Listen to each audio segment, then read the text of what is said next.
값이, 여기서 말하면 이 조건부 기대값이 얼마가 나온다? 89가 나오게 되죠. 실제로 여기다 120 지부하면 89 나오죠. 140을 지부하면 뭐가 나온다? 101이 나온다는 것을 여러분 해보면 알 수 있다. 이런 얘기를 합니다. 그러니까 요 모회계선을 대략 우리가 이렇게 그렸을 때에, 자, 요것을 우리가, 자, 다시 한번, 요 모회기선, 즉 y바 xi, 자, 여기서 알파 플러스 베타 xi라고 하는 이 모회기선, 구체적으로 이렇게 되죠. 요걸 우리가 표시했는데, 여러분이 보다시피 요 81대에 대응하는 값은 지금 65죠. 그렇죠? 요게 65. 자, 요 점을 선생님이 좀 굵게 적어 보겠습니다. 그리고 101대에 대응하는 값은 77이죠. 그렇죠? 자, 77. 자, 4개 정도는 해보겠습니다. 121대는 89죠. 그렇죠? 121대는 자, 89. 그리고 141대는 지금 101이 되어진다는 것을 우리가 알 수 있죠. 자, 조금 높은, 다시.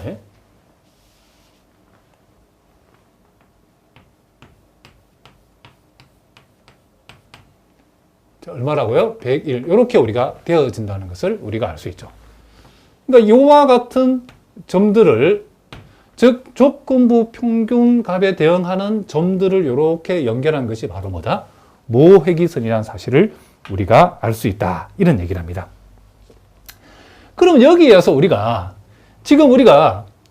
자, 여기에 지금 54, 61, 65, 70, 80 x가 80일 때에 이와 같은 값이 나왔고 이 값들의 평균이 65라는 얘기죠.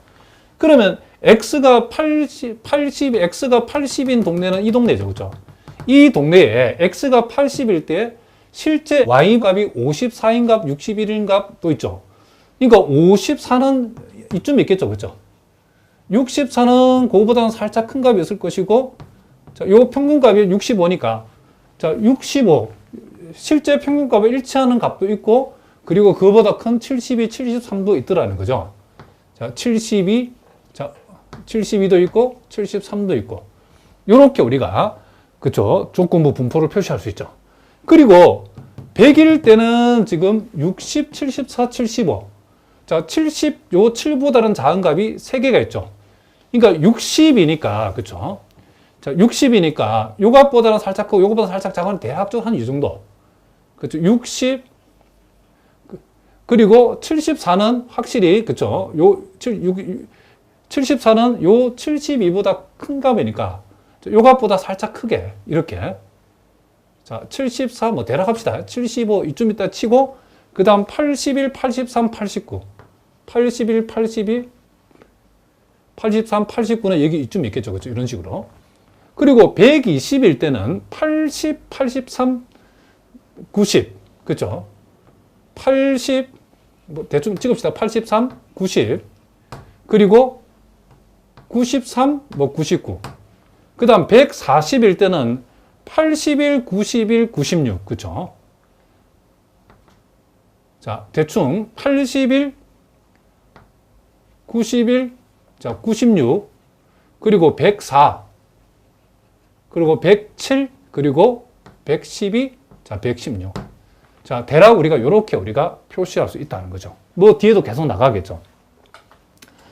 그러니까, 자, 우리가 요 x가 80이라고 하는 동네에 지금 이와 같은 값들이 이렇게 우리가 x가 80이라는 동네에 이와 같은 값이 분포되어 있는데, 지금 요 평균치하고 이렇게 차이가 나는 요 값들, 그러니까 요 평균치하고 요 떨어지는 이런 값들이 바로 우리가 알고 있는 뭐죠? 오차죠. 그죠? 오차. 엡실론 i.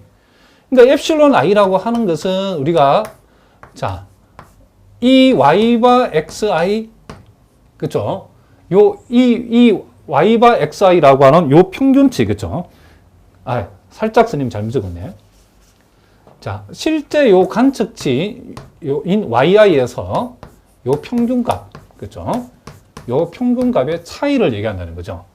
그러니까 예를 들면 요 값하고 요 값의 차이가 바로 오차가 되는 거, 요 값과 요 값의 차이도 뭐가 된다? 오차가 된다는 것을 우리가 알 수 있다. 이런 얘기죠.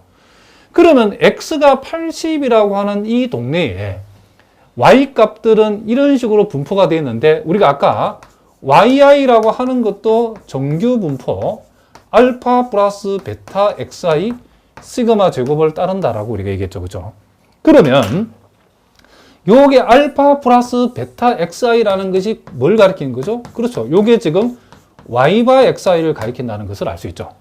그러면 특별히 요 xi가 80이라는 이 동네에 이 y 값들은 여러분 보다시피 이렇게 분포되어 있다는 것을 알 수 있고, 이 y 값의 평균값이 바로 요 모회기선 위에 있는 요 값이죠. 그렇죠?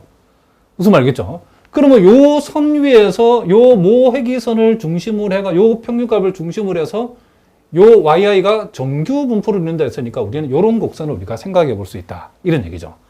마찬가지로 x가 100인 동네에서 요 평균값은 요 값이고, 무슨 말이겠죠? 이 평균값을 중심으로 정규 분포를 이룬다 했으니까 요는 역시도 우리가 대략적으로 이렇게 해가지고 요 정규 분포 곡선을 우리가 생각해 볼 수 있고, 같은 방법으로 x가 120인 동네에도 우리가 정규 분포를 생각할 수 있고, 자, x가 140인 동네에서도 이런 정규 분포를 우리가 앞에서 봤던 이런 분포를 우리가 생각해 볼 수 있다. 이런 얘기죠. 자, 무슨 말이겠죠? 그러니까 실제로 우리가 요 조건부 분포를 다, 이 점들을 다 표시해 놓고, 무슨 말이겠죠? 우리가 이 yi가 지금 이와 같은 형태의 정규 분포를 따른다는 것을 실제 점을 찍어 놓고 실제 평균값을 적어 놓고 이와 같은 정규 분포 곡선을 우리가 어떻게 할 수 있다? 생각해 볼 수 있다. 이런 얘기를 합니다. 자, 무슨 말인지 아시겠죠? 자, 우리가 이제 지금 이와 같은 우리가 모집단에서 우리가 표본을 10개를 우리가 선생님이 추출했답니다. 실제 여기서 우리가 총 가계수를 60개라고 이렇게, 그렇죠? 비현실적인 가정을 했기 때문에 전수조사가 가능했지, 실제 여기서 여기까지 얘기는 우리가 실제 통계학에서는, 그렇죠? 우리가 전수조사를 하는 게 어렵기 때문에 이거는 여기서 여기까지 내용을 우리가 실제로 알 수 있는 내용이 아니죠.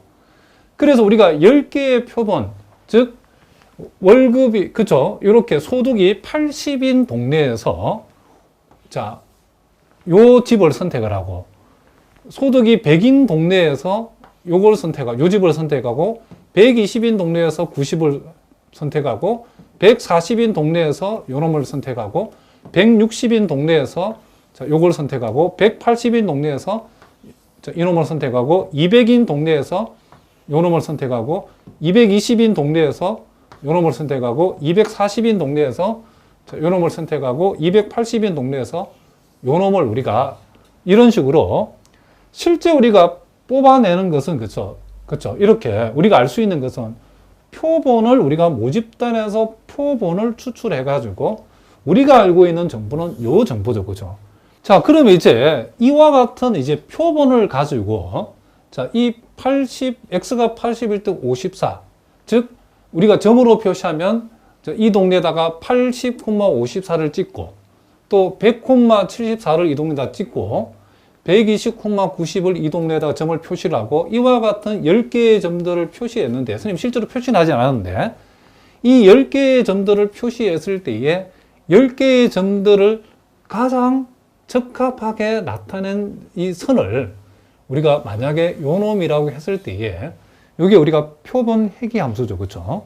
내지는 표본 회귀선이라는데, 그러니까 요 함수의 의미는 여기에 나타나는 10개의 점들을 가장 잘 표현하는 선이다라고 여러분이 이해를 하시면 된답니다. 그러면 이 선을 우리가 이 10개의 점들을 가장 잘 나타내는 이 선을 어떻게 구할 것인가 라는 것이 우리가 나중에 하는 소위 최소자성법이라는 걸 이용하죠. 그렇죠? 최소자성법이라는 것을 이용해 가지고 요 우리가 추출한 요 표본을 가장 잘 나타내는 우리가 선을 구할 수 있고 추정할 수 있고, 그와 같은 이렇게 추정된 선을 우리는 표본 회귀선이라고 한다라고 얘기를 했답니다. 자, 그러면 이제 우리는 여기에서 자, 이 많은 점들을 다 우리 일일이 표시할 수 없으니까 요걸 한번 봅시다. 자, x가 140이다. 자, x가 우리가 대충 이쯤 다 칩시다. 자, x가 x 이꼴 140에 대응하는, 자, 요 140에 대응하는 요 조건부 평균값. 즉, 모 회기선에 대응하는 값은 우리가 아까 140일 때의 평균값이 101이었죠. 101이었다는 것을 우리가 알 수 있죠. 자, 그런데 우리가 표본에서는 x가 140일 때의 점이 y값이 112에 대응하다는 걸 찾았답니다.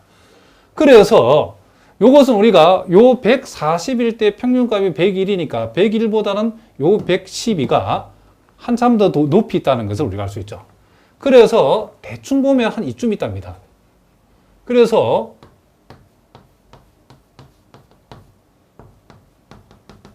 요 값을 우리가 편의상 112라고 한번 해봅시다.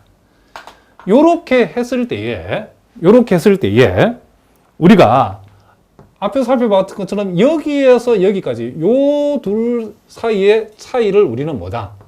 엡실론 i라고 하고 요게 확률적 오차 또는 확률적 교란항 내지는 그렇죠. 오차항에 해당되는 요 엡실론 i가 요것을 얘기한다는 것을 우리가 알 수 있고, 그리고 우리가 요 112하고 요 값의 차이, 요 값의 차이를 우리가 뭐라 한다?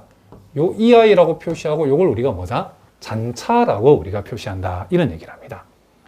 그러면 실제 우리가 요 112라고 하는 것은 그렇죠? Y 값에 해당되고 요 값은 우리가 알 수 있는 값이죠. 그렇죠? 그리고 우리가 요 모 회기선에 대응하는 요 값은 우리가 요런 형태의 값인데 요거는 실제로 우리가 알 수 있는 값이 아니죠. 요거는 우리가 알 수 있다는 거죠. 알 수 있는 값이죠. 요 값은 우리가 실제로 알 수 있는 값이 아니다는 것을 우리가 알 수 있죠. 그죠? 그러니까 요 값을 알 수 있는 값이 아니니까 실제로 요 값을 우리가 알 수는 없죠. 그죠? 오차항도. 그래서 요 오차항을 추정한 값이 요 잔차라고 여러분 생각하시면 된답니다. 그러니까 요 잔차 EI는 오차항의 일종의 추정값이라고 여러분이 생각을 해주시면 된다. 이런 얘기를 합니다. 자, 요렇게 우리가 실예를 들어가지고 요 그림을 했는데, 여러분, 요 그림의 모양은 대단히 중요하기 때문에 잘 기억해 두시기 바랍니다. 자, 무슨 말인지 아시겠죠? 자, 이제 CO로 오늘 우리가 공부할 내용 중에 제일 중요한 내용이죠. 자, 우리가 회기 모형의 추정을 우리가 하기 위해서는 결국 우리가 회기 계수 알파와 베타를 의 추정값인 알파 햇과 베타 햇을 우리가 구해야 되는데, 자, 이때 우리가 사용하는 방법이 최소 자승법, 또 다른 말로 최소 제곱법이라고도 얘기를 하는, 소위 우리가 영어의 머리 글자 따서 OLS라고 하는 요 방법으로 우리가 이 회기 계수 알파 베타의 추정값인 알파 햇과 베타 햇을 구할 수 있답니다. 그러니까 우리가 보통 요걸 얘기할 때는 우리가 잔차 자승 내지는 잔차 제곱의 합, 이걸 다른 말로 회기 직선에 대한 오차 제곱의 합을 최소로 하는 알파 햇과 베타 햇을 구하면 된다. 그러니까 우리가 잔차의 값을 우리가 최소로 하는 값, 잔차의 절대 값을 최소로 하는 값, 또 잔차 제곱의 합, 여기서 말하면 잔차 자승의 합을 최소로 하는 값, 우리가 세 가지 경우를 다 생각해 보셨는데 통계학자들이 연구를 해보니까 잔차 자승의 합, 즉 잔차 제곱의 합을 최소로 하는 것이 통계학적으로 가장 적합하다는 사실을 알아냈답니다. 네, 그래서 우리가 잔차 제곱의 합을 최소로 하는 우리가 알파 베타의 추정값인 알파 햇과 베타 햇을 구하는 방법을 우린 최소 자승법에 의한 회기 모형의 추정이라고 여러분이 기억하시면 된답니다. 그렇게 해봤더니 이 알파 햇이라고 하는 것은 이렇게 계산되어지고 베타 햇이라고 하는 것은 이렇게 계산되어지고 이걸 변형하면 또 이렇게 되어진다는 사실을 우리가 여기서 나타내고 있는데, 일단 여러분들이 계량경제학을 공부하시려고는 반드시 이 결과는 꼭 외워두셔야 된답니다. 자, 그리고 왜 또 이렇게 되는가 또 우리가 반드시 증명을 할 수 있어야 되겠죠. 자, 이런 증명 문제는 여러분 학교 시험이나 여러분들이 공부할 적에 또 굉장히 중요하게 다룬 내용 중에 하나이기 때문에 이 증명하는 방법도 반드시 알아두시기